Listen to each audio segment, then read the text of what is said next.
Веќе 12 година поред Филхармонија има еден концепт кој што е надвор од стандардните практики да се прават нели концерти на затворено, станува збор за концерти на отворено, меѓутоа еве поконкретно ќе ни откриете ли каква е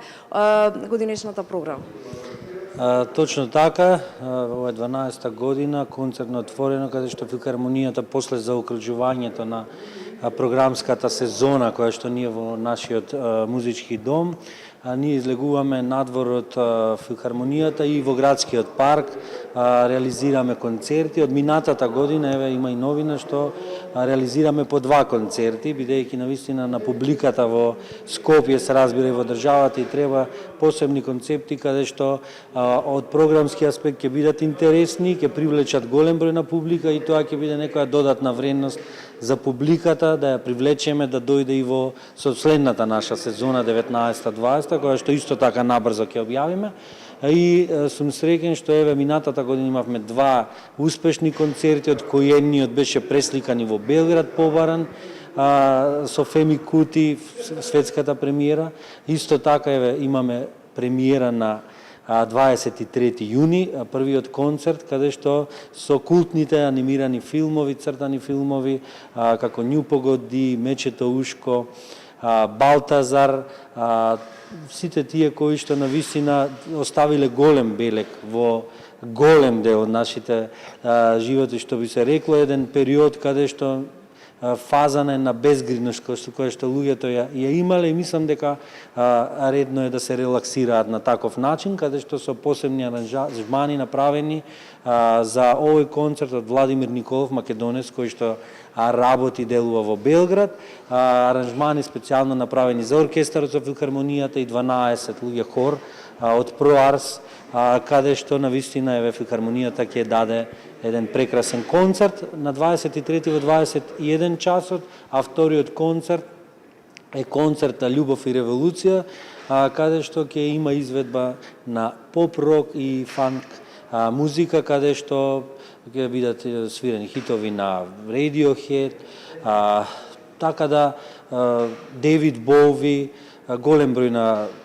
песни кои што оставиле исто така белег, тие се аранжманите на Емин Џијан, кој што ќе ги води како диригент и 2 концерти и мислам дека еве скопјани ќе добијат ни прекрасни 2 програмски концепции. Вака, ви со така претходно го споминавте и градскиот парк, место каде што всушност ете години наназад се одржуваат овие концерти. Зошто токму градскиот парк? Од каде ви се роди идејата токму за ова? Се сеќавам како музичар дел од Филхармонијата, првиот концерт беше на плоштадот, па после тој концерт мислам дека имаше некои активности во самиот плоштад, некои реновирања и се преместивме во градскиот парк, кој што мислам дека е едно супер место каде што навистина може да акумулира повеќе од 15.000 посетители, како што беше случај минатата година и минатите години кои што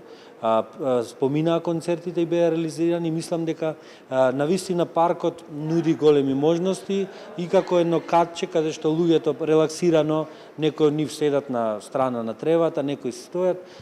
така да мислам дека е полн погодок градскиот парк. Дали расте интересот кај граѓаните од година на година и колку еве посетители очекувате оваа година во градскиот? Навистина секоја година се зголемува бројот и мислам дека се очекува, се надевам дека и временските прилики ќе бидат како што треба. Се надевам дека околу 15.000 публика ќе бидеме среќни, бидејќи навистина овие концерти кои што ги нудиме и во Филхармонијата и надвор од неа се премиерни, навистина секој концерт е неповторен, мислам дека заслужува големо внимание.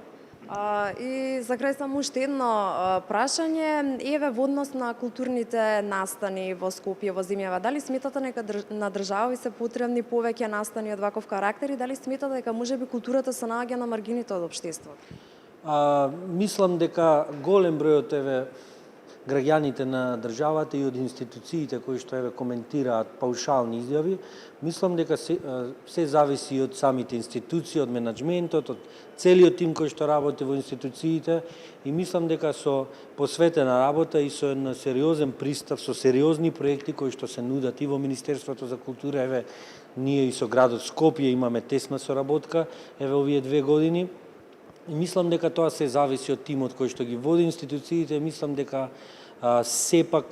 менаџментите кои што ги водат